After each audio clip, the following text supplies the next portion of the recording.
You are listening to Two Heels and a Face Wrestling Podcast, a podcast where we believe wrestling is a buffet and there's something there for everyone. Make sure you're following us on all social media such as Twitter, Instagram, Facebook under Two Heels and a Face. That's number 2 Heels and a Face. Make sure you check out our website, twoheelsandaface.com. Era, 2 Heels and a Face. Thanks for listening to this episode of Two Heels and a Face Wrestling Podcast. On today's episode, we're doing a show preview. That's right. But we have a guest to help us with that, which we will introduce. The show we are previewing is War Wrestling 28. It's just weird saying that. Like 28. That's 28. A lot. We just posted a audiogram on our Instagram feed at the number 2 Heels and a Face. I think that was a audiogram of Warrior Wrestling 2.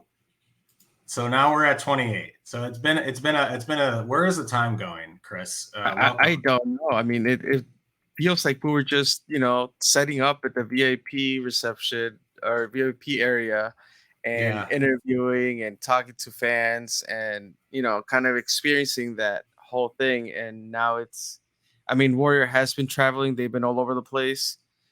South Bend recently, and now Thalia Hall coming up. Thalia Hall. I want to get into the venue a little bit. I think the venue. We're going to the show, believe it or not. Let's see. Let's see if we get there physically, but that's the plan, right? To go to the show. We will be there.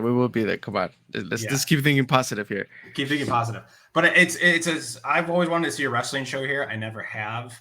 I've missed all the galley shows here. I've never wanted to go out to Villa Park on a Sunday, but like every time there's a galley show. I remember like we were still recording in your apartment in Pilsen.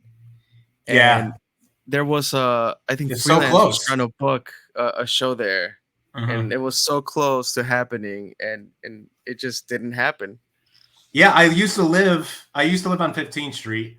This venue is on 16th Street, I think, or 18th Street in Pilsen. 18th. So I was like a 9-minute walk from this venue.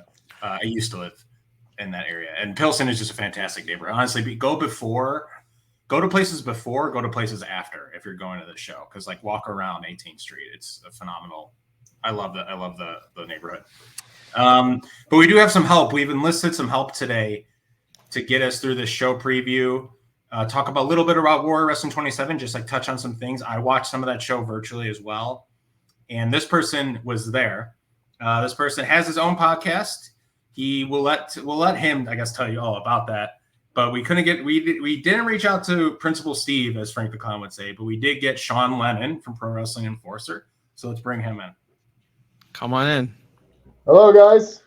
How's it going? Sean, what's up? Nothing much, man. Just another week. Lots of big wrestling action happening this weekend. But yeah, we're talking about Warrior Wrestling, and I'm excited to get into this card. I am an avid Warrior Wrestling fan, but I also do media as well. So it's kind of been like the highlight of my career, getting some of these guys to do provide content for my show. Yeah, to give the listeners, in case they're not familiar with Pro Wrestling Enforcer, give listeners just context, the lowdown on all that. Your show. Yeah, so I do podcasts from home and Zoom, but I like to get out there. I like to actually talk to the wrestlers and get uncomfortable from my environment and get to their environment, and so actually talk to them on my podcast at the venue or at the show. And it's worked out pretty well. I've gotten some pretty big names just doing that, and probably normally wouldn't haven't had the opportunity to. And it's just fun, being in person. I think we all need to do that more often today.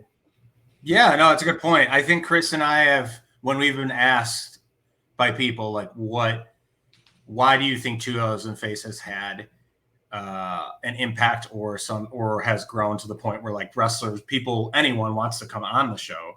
And the answer to that question, I think, is a couple of things. It's like consistency, which we've talked about, but community. So like that if you break it down into 2 C letter words, the community, the second one is exactly what you're talking about. It's like going to the shows, you putting yourself out there, right? A little bit, sometimes it can be uncomfortable, but like you're putting yourself out of your comfort zone, talking to these people face to face, building a rapport with them, getting to know them. So that you're saying has helped you like thrive a little bit. Yeah, I think so. I've had like guys like Sam Adonis, Beastman on my podcast, do stuff live. I even had Kylie Ray do a shout out. I'm trying to, hopefully get her on my show one day, but she doesn't do many interviews. So it's she's like the final boss in what I'm doing. She's the golden goose. She's the golden goose. Yes, she is. I think we're all aiming to get Kylie Ray on our podcast, just being herself and whatnot. But yeah, having her do a shout out, I didn't expect her to do that, and I didn't expect her to actually give me time and do it for no money either. So she did that, and that was really kind. And she's a very gracious and giving person. So yeah, I've had that was a highlight of my career. And I mean, everybody can check out my YouTube channel. I have a bunch of them, Casey Navarro, among others, that I've had on my show. Yeah. And we got more that's coming out soon. Yeah. That's a good Pro Wrestling Enforcer. If you were to summarize, before we kind of get into the Warrior Wrestling stuff, if you were to summarize if someone were to ask what is Pro Wrestling Enforcer, how would you make that summary, that elevator pitch to have someone go listen? I mean, I kind of would say it's like a fan's podcast. I'm a pro wrestling fan first, but I got to interview a lot of these wrestlers and kind of make the interviews more personable, than maybe they're normally used to doing. And that's what I try to do and understand kind of what's their role in the business and, how does the business affect them personally and stuff like that. And just getting to know all the different wrestlers that train together and work together. It makes for some great rapport. Nice. Mm-hmm. That's awesome. Chris, were you going to say something? Sorry. No. I mean, you were saying, you were naming a few, and it just kind of wanted to make sure that before we forget, just kind of if do all the content lives on YouTube and the podcast platform, right? Yes. I've been releasing mostly everything on the podcast platform and audio lately. But but we have a lot of stuff on YouTube. I've actually interviewed Billy Starks, Ashley Damswash. She did a short interview with me. I did Maria Kanellis, Women's Wrestling Army. That was one of the highlights of last year. Having her on as well, do a podcast. And I actually got to go there before the doors opened to the public and see Maria, see her family, see all the wrestlers training, working out, and getting ready, or preparation, preparing their strategy together, and see them actually cut promos on TV promos, right in front of me. Dang, that's really cool. Nice. Yeah. So I'd be grateful to have those opportunities. Yeah, and thus in doing so, becoming a huge War Wrestling fan. War Wrestling 27, which is Back to the Bend, took place in South Bend, Indiana. I think sometime in January. How you went to that show? How was that show overall for you? It was fun. I mean, overall, the crowd they were really into the show. I'm not saying they aren't at the other venues like Marion Catholic High School, but they show up in South Bend. That place was, rocking. You couldn't find an empty seat unless you sat in the first, the first few rows. You couldn't find an empty seat, and that's to be expected. They draw a huge crowd when they go to South Bend, and the audience brings it every time. And I think you've seen Warrior Wrestling, they have a lot of their marquee matchups. They featured Will Ospreay heavily at South Bend. We didn't really get Will Ospreay in Chicago at all. If you think about it, during his title run, we got him once at Tinley Park. Okay. But, Will Ospreay was definitely on display in South Bend. The venue was so amazing. It's like a stadium / theater. And it makes it so intimate, just the way it's like you're surrounding the ring. It's like an auditorium. It feels very auditorium-like. Yeah, I noticed that. Yeah, it's intimate, and there is almost it doesn't go far back. It goes more up, right? Yeah. So there are people looking down almost at the stage. It feels like you're in a theater watching a production or a play, so to speak. So it seemed Mexico City Lucha Libre. Is that kind of that's kind of the setup out there. Okay. It's very instead of wide, it goes up. Okay. It's also compared to the second stage in Atlanta, where Ring of Honor has held many events. Oh, okay. Yeah. Interesting. Okay, cool. Yeah, I mean, I think we can let's maybe talk about War Wrestling 28, and then as we're kind of going along, and maybe some of the stuff we can reference 27 because, like I said, Sure. I watched some matches from it. I have some thoughts on some stuff like that. And there's one thing I wanted to bring up too, and I think you were directly involved in, but we can wait until we get to that moment. The headliner, I guess we could just really start there. The headliner for Wrestling 28 is Chris. Do you want to take it from here?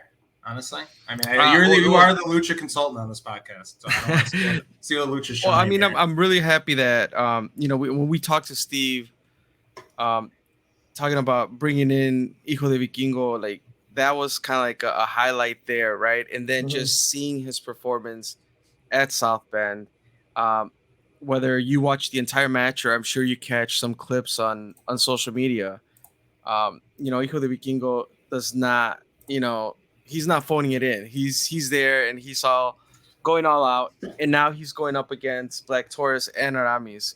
So Aramis being a former lucha champ for Warrior. Yeah.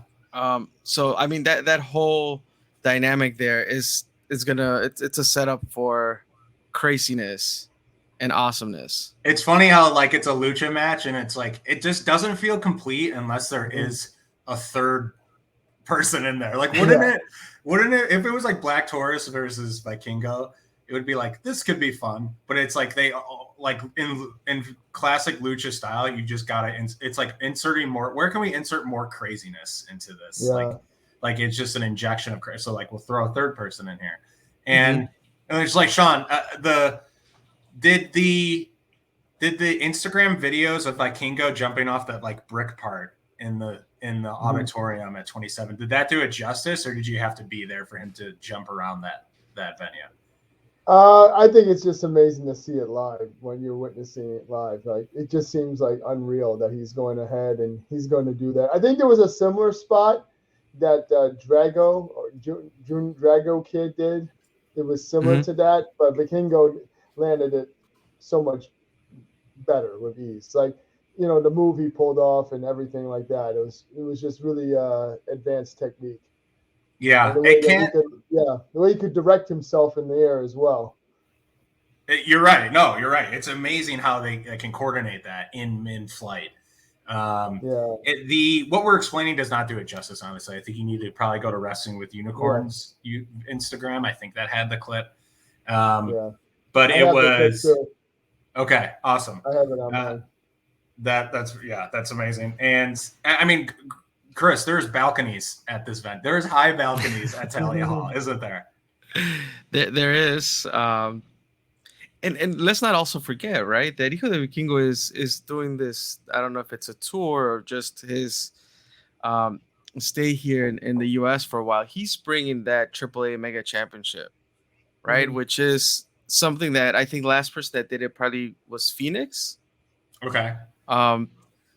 In the early stages when he started coming to AAW and doing some Gali shows, I think he put that AAA Mega Championship on the line at Gali. So now seeing the AAA Mega Championship going around now with Hijo de Vikingo as the holder of that championship and defending it in several places with Warrior Wrestling is also pretty cool. What can you explain for people that don't know, like myself? The Mega Championship what could you equate to? Is that like a middle championship? Is that their main title, or there are a lot of titles out there for sure? Okay, it's one of the titles.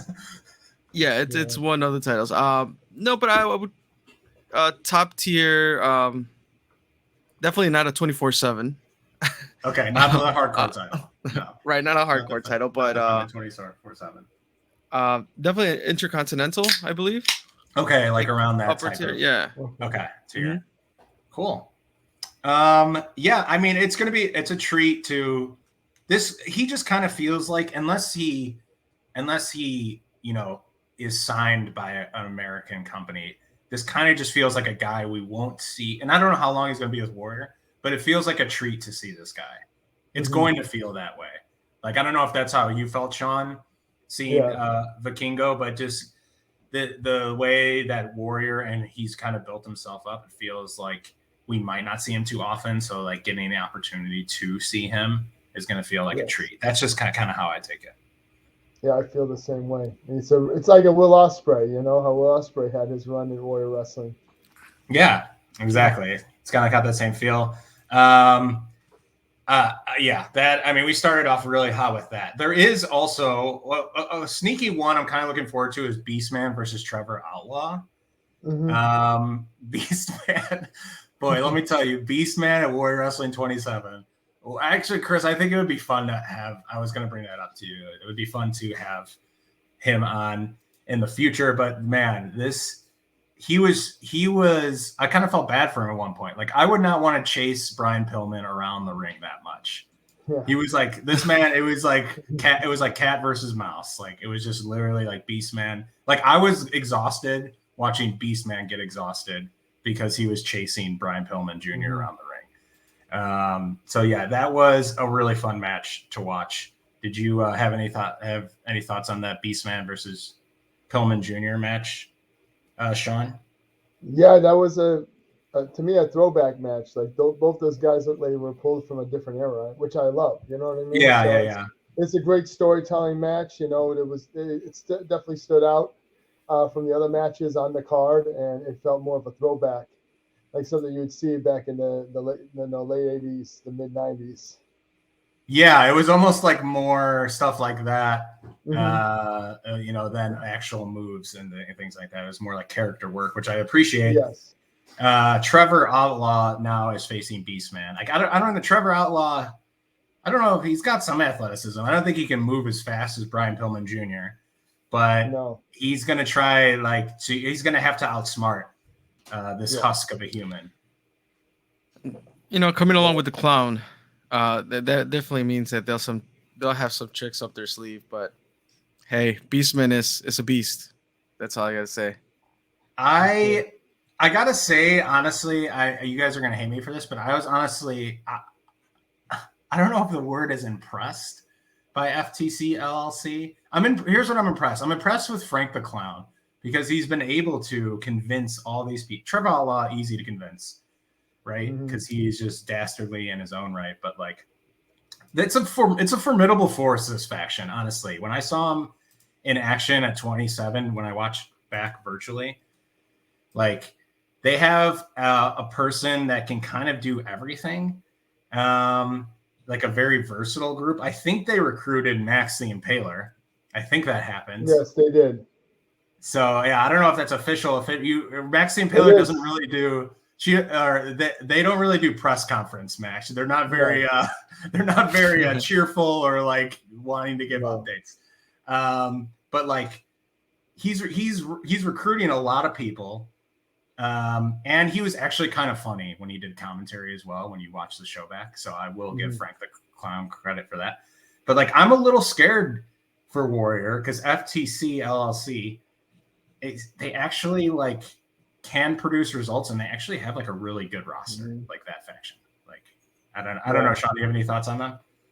Well, they're also versatile, so they don't always have to have like all of them there at the same show. You know, it's that, Calvin Tankman's not going to be there, yet we're going to get Max the Impaler. Or, you know what I'm saying? We have Casey Navarro. He wasn't at the last show, and now he's here. So they can swap out pretty easily, because as Frank the Clown alluded to in my interview with him, they are in demand. And, they have titles to defend and other championships to defend and other promotions. So that's the versatility of Frank the Clown. He made sure he got guys that don't have to always be there in the same place to succeed. That's a good point. You don't have Tankman. Okay, you get Max the Impaler, who is like equally as much of a bulldozer as Tankman is. So he's just his smarts, his wit, and his ability to recruit, I think, are maybe some of the most dangerous assets for Frank the Clown as a faction leader. I agree. Yeah. And actually, I'm gonna backpedal real quick here, and this is the Mega Championship, so this is equivalent to the heavyweight. The main. I don't know. I don't know if it's the Universal or what. Whatever the main title is at that promotion. This is Triple A's main title. Oh, okay. Okay. That's what I just know. That's awesome. So yeah, I mean, we are getting a treat then, which is really cool to see. Yeah. So Beastman versus Trevor Outlaw really sticks out to me. Storm Grayson if you look at this, this is so ridiculous. If you look at this card, this image that I have, and I can maybe put it up to the screen. If you look at this, let me share my screen. I'll share my screen right now. There is literally Frank the Clown is literally on this 1, 2, 3. He's on this 4 times. And 4 times the FTC logo is over the Warrior logo. So like how vain can you get to be on the, but this is what we were talking about. Like this happened like pretty quickly, like in a half a year, right? Yeah. Look how many times he's on this. Can you count, like start from the bottom? 1, 2, 3, 4. Yeah. He's pretty much 50% of that poster. He's 50% of the poster. Yeah. He's working overtime for Principal Steve.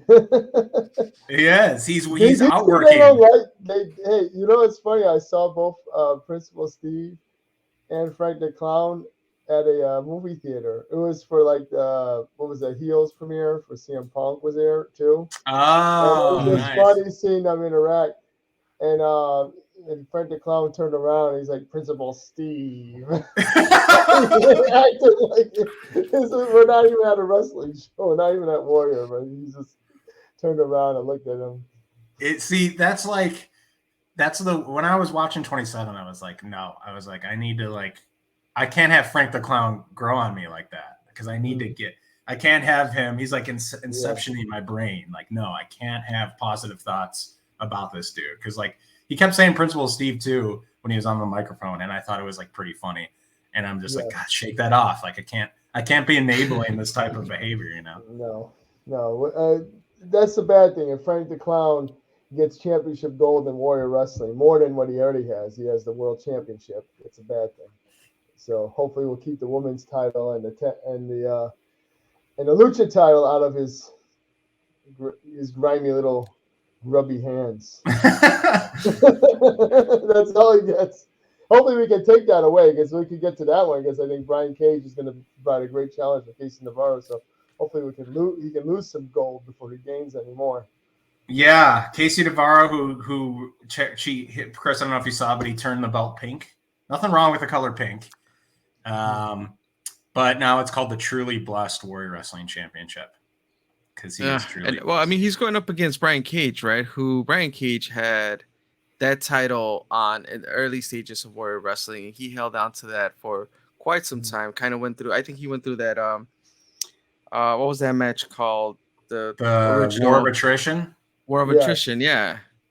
Yeah. He went through all of that. He held that title, and he had to relinquish that title, so he never really lost it. He does feel like an OG Warrior guy, doesn't he? For sure, yeah. Yeah. Even though we've seen him, like, I remember when we first started seeing him at the pop-up at, like, AAW, but now, like, he feels like a foundation, like a pillar that Warrior built around in some of their early matches. He was. I didn't say he feels like, but he was. So him versus Casey Navarro is a really, really good test because it's, like, a former champion. Okay, like, new champ show up against the old champ. Let's see if you can match up to Brian Cage's Warrior legacy. So it kind of feels like old versus new. Yeah, this is a long time coming. Yeah, and then I mean, Frank the Clown is in the back of that photo. He the Truly Blessed is just more annoying. Honestly, Frank, the FTC LLC, they're annoying. That's what they are. They are. And it sucks that Storm Grayson is with him because Storm is not, I wouldn't say, is an annoying individual, but like he can be. I did an interview with Trevor Outlaw, and he was trolling me in that interview. He can be. Was he? Yeah, man. He was really pissing me off. Like, to the point it's like, just get on my face, dude.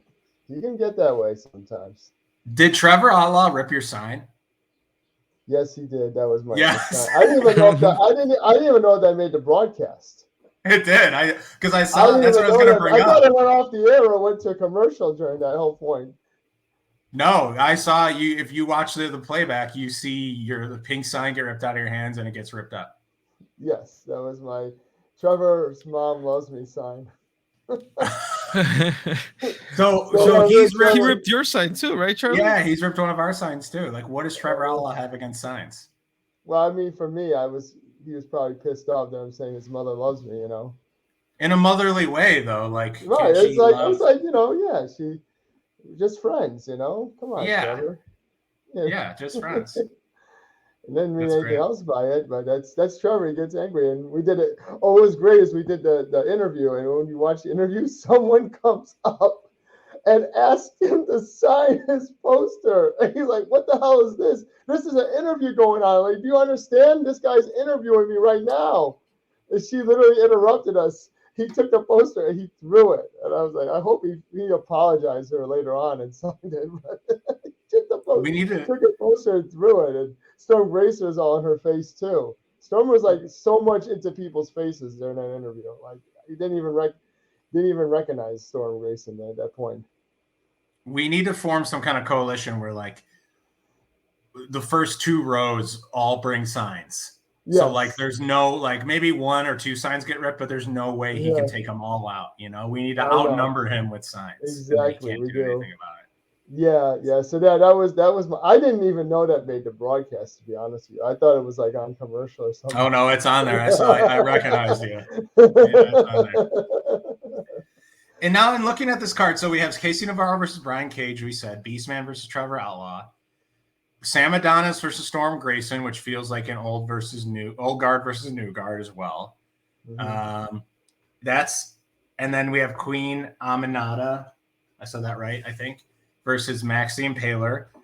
Queen Aminata scored a victory over Kylie Ray at War Wrestling 27. So it was impressive. Made her tap, actually. I don't think a lot of people actually do that. And it almost just feels like this is setting up. Honestly, it kind of feels like it's setting up to be an FTC LLC sweep, only because I could see them.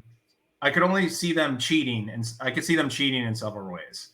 Like, I'm not saying that Sam Adonis is going to lose clean to Storm Grayson. That's not what I'm saying. But like the way this is kind of set up, it feels like it's like changing of the guard a little bit. FTC LLC is trying to take over by taking out, this person who's been well established in Warrior, this person who's been well established in Warrior, et cetera, et cetera. Like that's what it kind of feels like it's constructed to be. Yeah. I'm going for Queen Aminata though. After that last win over Kylie Ray, I think that builds her confidence up. And I can't remember last time she tapped. Like also, tapping yeah. No, go ahead, sorry. Oh, no worries, my bad. I was saying Queen Aminata is undefeated in Warrior. She has a win over Sky Blue, and now Kylie Ray. That's impressive. 2 wins. Yep. What do you like about her? Like, what impresses you about Queen Aminata? Man, she's in her face. She's in the person's face most of the match. Like, she's just very aggressive style. I love it. Okay. And she's just got long limbs. She's very technical. Like you saw, she finished Kylie with submission. So it just shows a long way where she's come and now where she's at. Definitely. And Maxine Taylor will try to run through you. So it's a little different clash of styles too. Because if you can chop that big tree down and Aminata gets her on the ground, I think she could do some damage with submissions, like you said. Yeah, remember that one video that went viral? Queen Aminata gave like the butt plant to Sky Blue and then hit her with the boot, and everybody thought that Sky Blue had a concussion. Like she made that shit look real. You know what I'm saying? Sorry if I'm cursing, but no, it's all good. She made it look real. Definitely. And yeah, she's tough. For it. Yeah. So. And she does knees over toes exercises. I don't know if you're familiar with those, but like she's got some strong legs. Mm-hmm. It looks like. Yes, that's what I was meaning with the limbs. Yeah, there you go. Yeah, it'll be cool to see. Like I said, Sam Adonis versus Storm Grayson. We're kind of bouncing around now, but it's all good. Like that is a cool. Like it's cool to see Storm put in situations like this. Despite his allegiances in Warrior, but I think we all like Storm, the individual, outside of the Frank the Clown influence. And it's cool to see him put in situations like this because you can see him climb. Like we've seen him climb the mountain, so to speak, and he's got a match. If you're listening to this before Freelance's show, he actually has a rematch on the 10th with Robert Anthony. Yes.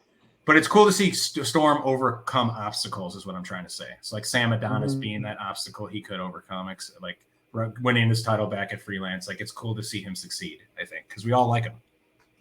Yeah. Yep, and we've always talked about Sam Adonis being a staple to Warrior, right? So like kind of this being a true test of like, all right, you want to be in this Warrior roster, you got to go through Sam Adonis. So yeah, kind of a gatekeeper. Almost. Yeah. It's I mean, it's, you know what, like, it stinks that he gave up his belt. I understand, like, I don't understand the contractual obligations or anything like this, but like, I thought we weren't going to see him because he relinquished the title. I'm glad Vikingo has it. I'm not like mad about that, but now like Sam's back, so it'd be cool to see maybe a re-challenge or reissuing going on in the future, maybe a Vikingo versus Adonis feud or anything like that to kind of last us throughout the year. Now I'm getting just smarky with my fantasy booking, but it's cool that he's at least back on the card, Adonis. Yep. Yeah. I mean, I'm excited. Is there any match like out of the? I think that was, and looking at the official press release. Yeah. I think that's it. Is there anything else that has been announced or no? It says more to be announced. I think so. Well, we have Jordan Cross and Carlos Romo. I don't think we touched on that. Oh, right. I completely skipped over that one because it didn't have Frank the Clown in the image. You never know. Someone might turn. I know. One of these people could be recruited. Yeah. I don't, to be honest, I don't know. Do you have anything to say about this match? I don't know. I know Romo faced Kylie last year, and that was a really good match, but I don't know too much about these two competitors, like, individually. Do you have any strong opinions on them? Yeah, well, Jordan Cross is kind of like this guy who's also from the Midwest, and he's now really just stepped into the spotlight. He had a big feud with EC3, and he beat EC3 back at Warrior Wrestling 26, I believe it was. Okay. Or I believe it was 26, and then at Warrior Wrestling 25, he beat Sam Beal, and this is the first time he was getting on the main card. So he's really showed up. I know Steve loves him. He's always helped out with Warrior, like, behind the scenes, but now he's obviously on the main roster, and kid's good. He's been on AEW Dark. Watch his match with EC3. That was a fun one that he's had. He's also faced a number of other known wrestlers. I just, off the top of my head, I can't name them, but Chris is really good with names. Chris, you got any of those? Oh, please don't put me on the spot now.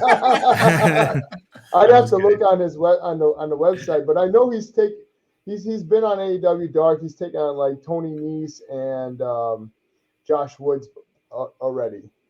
I know he's taking them out. So I'm just saying, just be like, the guys, he's come a long way in such a short time. Like that's like my biggest takeaway from this is that this is going to be a fun match. Jordan Cross is the punk rock prince. Carlos Romo is also a punk rock superstar. He has his own punk rock band.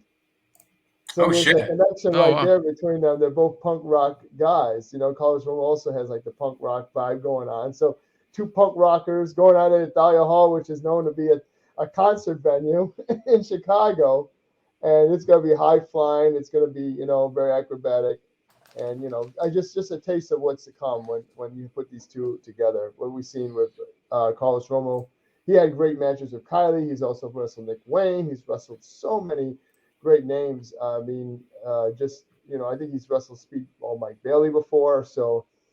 A guy that you can kind of utilize any spot in your card, main event to the opening match, and Jordan Cross is versatile in that way as well.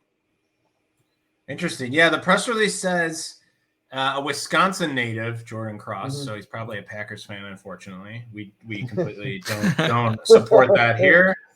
But it says yes, yeah, and he says he is. Been on a lucky winning streak in Warrior Wrestling. A bit of luck. Some luck on his side. Yeah, I mean, I think anyone going over EC3, I think is a big compliment. So yeah, that is an interesting one. It's just it's nice to have something that's separate from the FTC LLC storyline. A little variety in this buffet line of sorts. And Jordan's taken a lot of top wrestlers from the Chicago independent area, including like Vic Capri, I think Steve Boz. He's been in the ring with quite a number of experienced wrestlers, and his dad, Ryan Cross, as well. Oh, he's got a lineage. This is a lineage thing, huh? Yes, it is. Interesting. So, that's really cool to see. Yeah, really great guy. If you ever get a chance to talk to him or even have him on your podcast. It might be something potentially in the future. It only looks like 1, 2, 3, 4, 5, 6. There's only been 6 matches announced from when we're recording this on February 7th. We're a little early because the show is on the 18th. We wanted to give enough people time to listen to everything, get out some clips in the meantime, in between time. So there's probably more to be announced. I feel like they usually land around maybe 8-ish matches, right? These shows? Yeah, something like that. There was a whole bunch of people announced, but I don't know if they're all of them are going to be signed on for matches as of this point. Well, there is going to be a Warrior Wrestling Fan Fest, of course. It wouldn't be Warrior Wrestling without a VIP Fan Fest. Those things go hand in hand like lamb and tuna fish. Mm-hmm. The Fan Fest runs from 4:30 to 6:30. Yep. And warriorwrestling.net for tickets. And it looks like doors for the show are at 6:30 and then bell time is 7. Thalia Hall. And another note, parking is not that good there. That's a good point. That's a good point. Yeah. It'd be funny if it said that specifically on the pressing release. Parking is not that good. I would say get there early. Hero. I'm going to reserve my spot in Spot Hero after this. Dude, that's a handy app. Yeah, Spot Hero will save you. I actually went to GCW at the Thalia Hall. That was my first time in the venue. I never went to even though I do frequently go to Galley, I never went to a Galley there, and it was a fun time. It was a lot of fun. Yeah, then someone jumped off the balcony at that show. So Vikingo is going to be parkouring his ass all over there. Talking about that, I have a quick clip here. That was put out by Warrior, so I'll just share it here. Well, for those listening, YouTube, you get this is the bonus content you got on YouTube. Nice. So YouTube. The Vikingo era of Warrior Wrestling. Oh, the Vikingo era. Yeah, see, he's parkour. That's parkour. That's literally parkour right there. Yeah. Oh my god. I mean, you gotta have really strong knees to land that and be okay, honestly. Yeah. 630 splash, Vikingo! Ray Horace. That's done it! A new champion crowned! And history made! No me queda nada que decir, que voy a defender con mi cuerpo, con el alma y con el corazón, como siempre lo he hecho, este cinturón. Le voy a dar un buen reinado, señores. Gracias. I don't know, man. This sounds like The Warrior. Lo voy a defender con el corazón, el alma, el sudor y hasta la sangre, señores. Así como lo he hecho con el megacampeón, lo voy a defender muy bien. Tanto en Estados Unidos, tanto en México. Le voy a dar un gran reinado. El gran jinete, nuevo campeón. Yeah. Chris, can you translate for the audio listeners? Basically, he said the same thing twice, that he's going to defend it with his heart and soul. So, I mean, he puts it all on the line, like that. Yeah, like you said, very good knees. Not just to land, those big high flying off the balcony or whatever we're going to see that day, but also like some like high flying moves off of the top rope. And it just kind of like, that lucha style, definitely like you saw in that clip that people were, he had money there in the ring. So people were throwing their dollars in, in that typical lucha style fashion. But, you often kind of like, oh, it's a lucha match, they're going to get money thrown.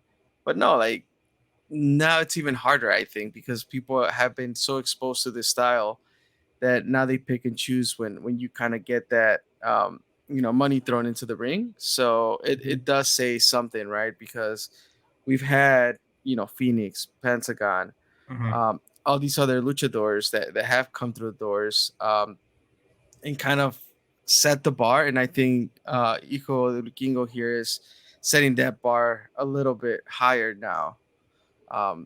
And we'll see. I mean, he's holding that Lucha Championship too. So if you're reading, I'm excited that he's here. Mm-hmm. Yeah, if you're reading between the lines, which I let me just put my Smarky hat on for a second. I'm just gonna throw this on. If you're reading between the lines here, I don't know. It sounds like he's gonna have a long reign with the belt. I mean, that could all end right on February 18th, but it sounds like he might be here for a bit. That's kind of like the message they were trying to display there. So yeah, it could be a good summer of a bunch of cool shit. Yeah, I know, especially after last year, they didn't have the Stadium Series, and hopefully we get the Stadium Series this year as well, because that was an amazing time. Well, let's just keep naming really tall like things he can jump off of. Let's have the Carnival Series where you can go up on the Ferris wheel and do a back snapping eel strike 360. Yeah. I was just thinking about that goalpost. That's crazy. Right? Yeah. There's goalposts and there's stands at a football field. I wonder. Yeah, it's about a couple stories out. Yeah, I mean, I think there's going to be some other matches announced, but I think these are like the core matches that are going to, interest the fans. And one other note was Queen Aminata. She's coming off a tour of Japan. I think that's why she sharpened up her skills and was able to submit Kylie Ray. Oh, yeah. So we learned some good point. Mm-hmm. Some underground shit. Christmas. Yeah. That's cool. I mean, it's hard to without saying the main event. I think I'm kind of looking forward to the Beastman Trevor Outlaw, but I think it's a really good, solid foundation they've already announced, and it's not even we're not even 10 days out yet, so it should be really fun. Yeah, it should be. I'm excited for Warrior Wrestling. They always bring a spectacular card. Like I said, it's one of the highlights of my career. Doing podcasting, just covering their events, and being a part of it any way I can possible, man. Yeah. I think you do great work, and we'll continue to support it as always, to support the podcasting community, the local indie wrestling podcast community we have in Chicago. Before we take it home, did you want to plug social handles or anything like that, Sean, or anything sure. you should check out? Yeah, well, check out my YouTube page, Pro Wrestling Enforcer Podcast on YouTube. You just type it in on YouTube. You can check it out, or PWE is, and you can find us at Twitter at PW Enforcer Pod and at Pro Wrestling Enforcer Podcast on Instagram and our Facebook as well. Thank you guys, supporters. We have a pro wrestling tee store. There you go. It's just funny, I usually don't, plug that, but, if you guys want something like the PWE shirts, we had a few wrestlers wear them out during their entrances too. You might have spotted that at Freelance or Pro Warrior Wrestling. We've had some of the local guys, wear them. So appreciate the support. You guys are interested in that, but, just please follow me, and, we're trying to get our content out there more and get more, people liking it and subscribing as well. We appreciate it. We appreciate you guys, man. Two Heels of Face. You guys have really set the blueprint of what it takes to make this a successful platform. Thank you. And yeah, when you reached out to us about just like any sort of collab or anything like that, any sort of joint thing, I think the sentiment I kind of got from asking around was like Sean's heart was in the right place. He wants it to be about the wrestlers, the promotions, like he's building something bigger than yourself almost. And I think that's what Cris and I try to do. And like, we appreciate you for that. So. Oh yeah, you too. Same here, man. We'll definitely support each other. And it's not always, it's like, I feel like we don't ever get enough appreciation for what we do, but hey, we're just going to keep that, I think we keep telling, letting people have a platform to say what they need to say and keep at it. Exactly.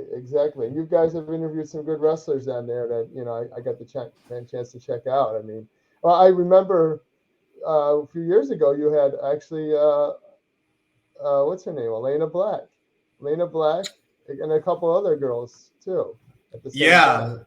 That's Black, Missa Kate, and Blair Onyx. They're on it. Yeah, and that's one of our favorite interviews, honestly, I think, because we did that one in person in a big It was a room next to Chris's office. Yeah, it was a boardroom, and one of our favorite interviews. And yeah, I mean, I think that one's doing really well on YouTube. It might have been because I went back and changed the title to former or now known as Cora Jade. Oh, okay. So we got that keyword in there. But no, like I think that was cool because it was the first time anyone had asked those three to like speak in that fashion. Yes. And we had them all together, right? So it was like a community podcast. This is like the future of the Women's Wrestling Foundation in this area. And they're all still doing really, really well. So yeah, that was one of our favorite shows, I think, Chris, right? Yeah. And I mean, just I guess since we touched on that, right? Like one of the things that we try doing, obviously, whenever we bring on a guest, is for them to be comfortable, right? And in this case, because like there's 20,000 other plus more wrestling podcasts out there, right? But since we are focused on the local scene, and at that point we were like, women's wrestling is kind of taking a turn here. Like let's shine some more light there. We wanted to invite them, and normally we would have a guest or a wrestler as a guest, but because they're women, we also wanted them to feel comfortable and not coming into this weird place in it was in River North, right? It's considered it was by the theater on Roosevelt. It's like South Loopish. South Loopish, there you go. Yeah. So it's just it's a cool thing that it actually came to fruition. Like these three cool wrestlers came down, had some about an hour and a half or so of a conversation, just sharing their stories. And again, it's all about the wrestlers and giving them the spotlight and allowing others to learn their stories. So that was pretty cool. And yeah, Charlie's right. Like it's definitely been one of our favorites that we still once in a while still talk about to this day. Yeah, one of the more fulfilling episodes for sure. Yeah, for sure. I was like, I think after that episode, I actually had Lainey Luck do an in-studio interview, and that was my first ever freelance show that same day. Nice. Oh, nice. Yeah. It was right before the pandemic hit, and we all closed down and all the show stuff. It was literally right before that. We had Lainey Luck on in our studio, and I worked like months to get her to do that. It's just with the scheduling and everything, and I haven't had her on my podcast. I've seen her recently, but maybe again one day we'll do it. She's going through a lot right now, but I support her, and we'll get her to do a podcast again. But yeah, that was crazy. Like she was like my first freelance wrestler I had. Well, actually, I had Bryce and Jazz on before her, but still, she was like the first female Chicago female wrestler I had on. Yeah, her and Jeff were great to talk to. And I think Lainey's kind of making her comeback, so to speak. I see her training a lot on Insta and things like that. So should be really fun to get her back into the mix. With everything. Yeah, definitely. I mean, there's just so much great talent in Chicago. You just never know who's going to rise up, and like, damn.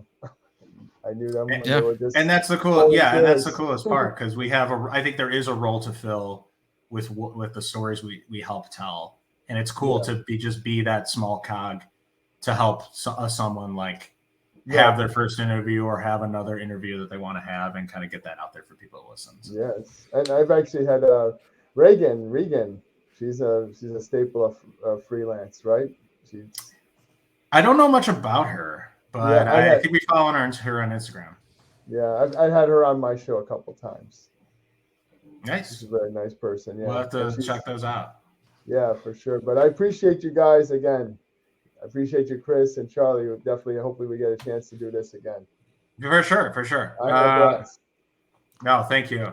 Chris, you can take us home. All right. Well, if everything goes as planned, we might see each other at Warrior Wrestling 28. Yeah, sure. But as far as Two Heels in the Face goes, you can follow us on Instagram, Twitter, Facebook, YouTube, all at Two Heels in the Face, number 2 Heels in the Face. You can check out our website, twoheelsintheface.com. And with that being said, remember to always #Viva La Chico. Awesome.